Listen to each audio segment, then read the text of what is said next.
Hi everyone, welcome to today's edition of Family Makes.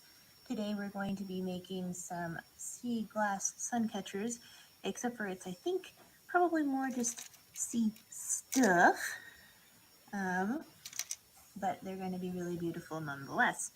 In your kit today that you should have picked up from the library, you should have your stick of driftwood here, a bunch of various shiny, sparkly, or interesting things, shells, dyed sea glass, turquoise pieces, wood beads, just a variety of different little things that can twirl and catch in the sun. And then you should also have um, a bit of embroidery thread. The only other thing you're really going to need for this project is some scissors. So this should be a nice, easy, self-contained project. So the first thing that we're going to want to do is take a peek at our wood and see which way we want to put the hanger so it'll be suspended. My piece of wood has a little lump here and a little lump here, so I'm going to actually use those to my benefit, and I'm going to cut a piece of my floss here. So in case you're wondering, my board is actually marked out in 1-inch squares. So this can tell me that this is 10 inches right here from the white to the white over here, my other fingers. And that's probably about as, let me give it another inch. All right, I'm gonna give it 2, I'm gonna make it a foot. About as long as I want it. So cut that off here. You can make your hanger as long as you'd like. I just wanna make sure that mine has enough room that when I tie it on, it'll hang nicely. So I'm going to put my knot kind of behind that piece of stick, like I said, to just kind of hold it up nicely. And really all we're going to do here is just tie a double overhand knot. If you're concerned about your knots coming out at this point, you could totally hot glue them on, but it makes kind of a unbeautiful lump of glue, and we definitely want this to look nice and pretty. So then I'm going to go ahead and tie it kind of around the other part here.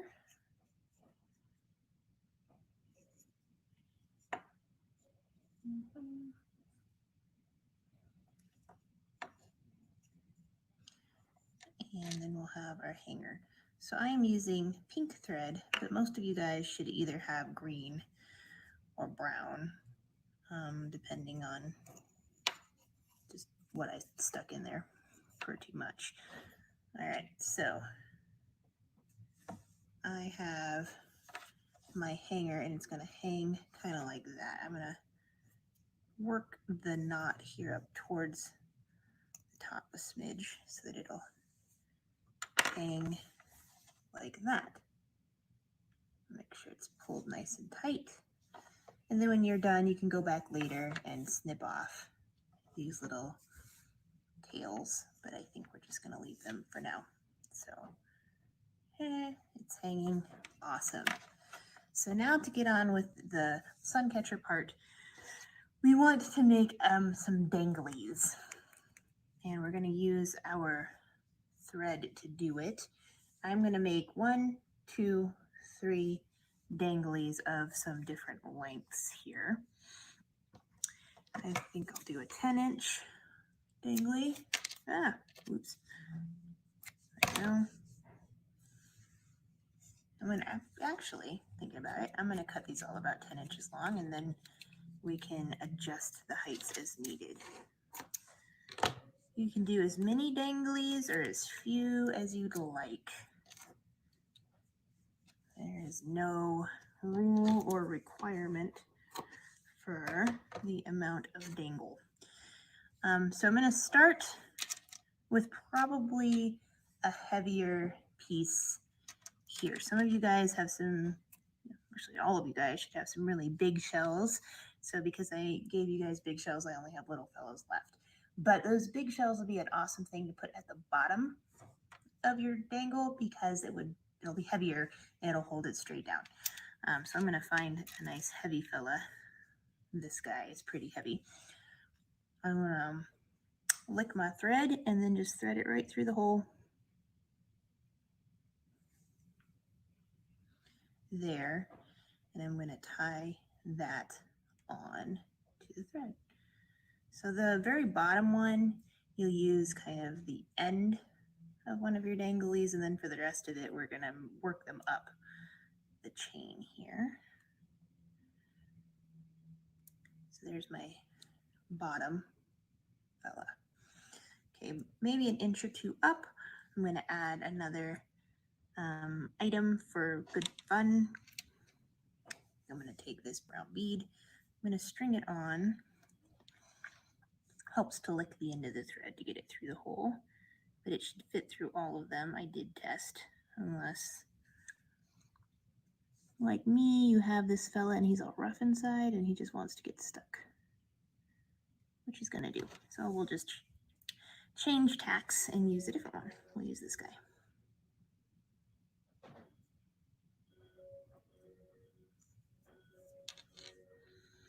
We'll get him down to about where we want him.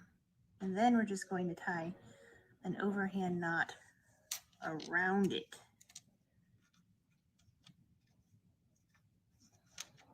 Just like that. Okay. And if you're worried about it going somewhere, double knot it. But I am not terribly worried about it. The nice thing about using embroidery floss is it's definitely rough enough that the friction should hold the knots if you're not yanking on it like crazy. Let's go ahead and add this lovely shell.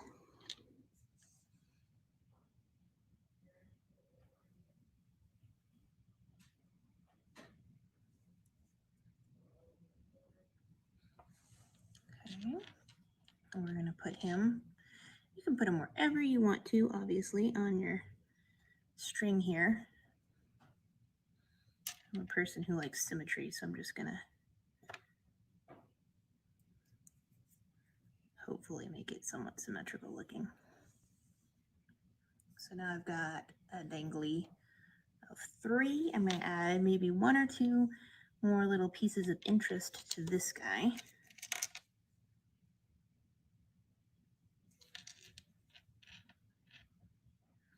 And if you got your kits as a family, you'll notice that everybody's got something different. So you guys can talk amongst yourselves and see if you want to switch out pieces here and there. You think maybe one would look better for yours and another one would look better for a different family members. Let's see here. What do I want to add to this? Add this guy.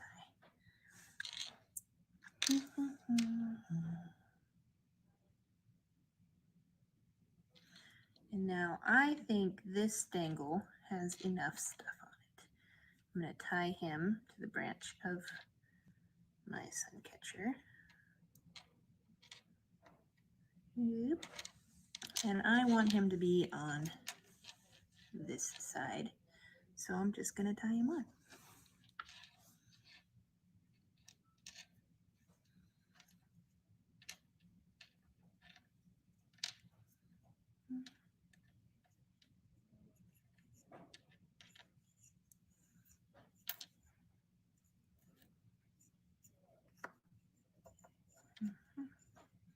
And like I said, when we're done, you can always go back and snip all these tails off, but we'll leave them on for now.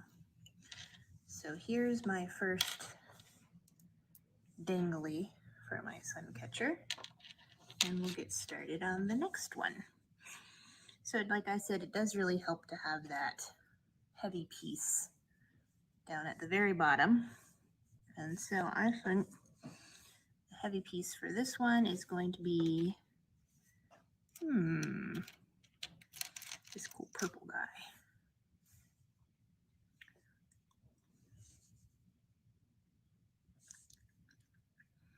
This is the one where when I cut it, it got a little silly. But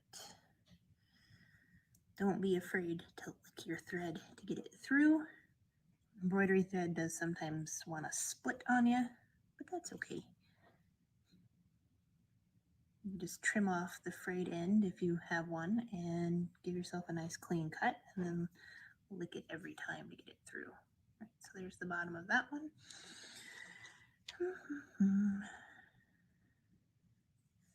Let's see what I'm going to add here. I'm going to add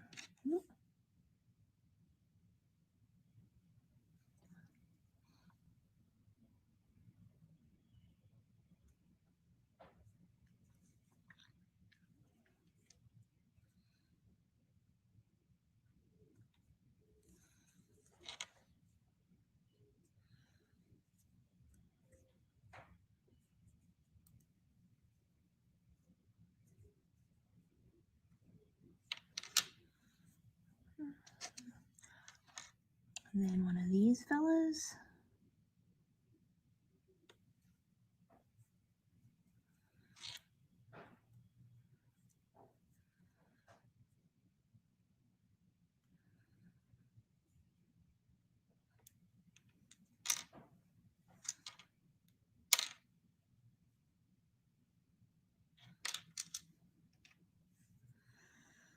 And then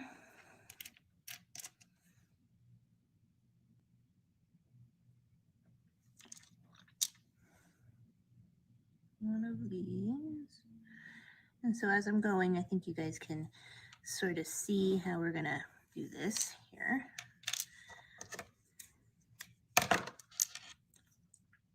My end got frayed and it wasn't looking very pretty, so I had to do a snip to get that clean edge. Get him right through, and there it goes.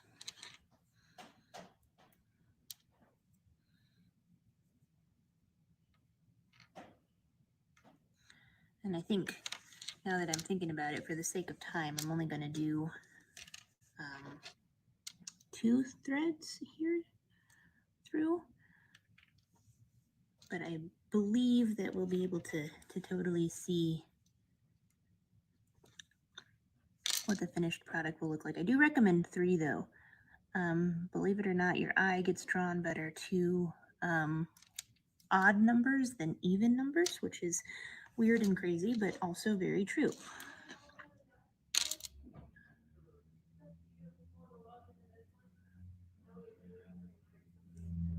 Having a hard time with the wood ones today.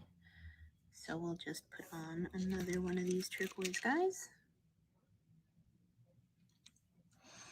If you guys have a needle at home that can go through the small holes, it's a good idea to use that.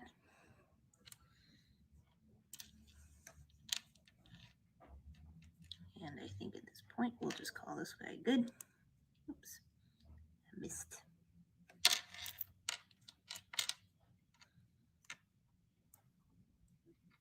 Tie him on.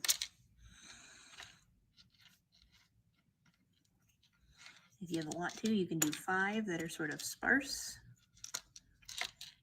It's totally up to you.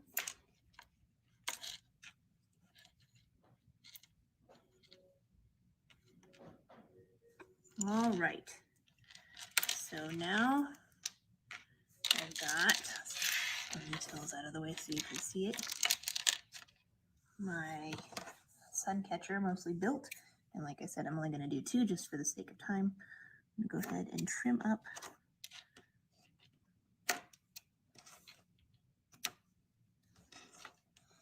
those ends. But you know what? I think I'm going to leave the bottom ends free because I kind of like it. And if you guys can see here, that'll be what it looks like.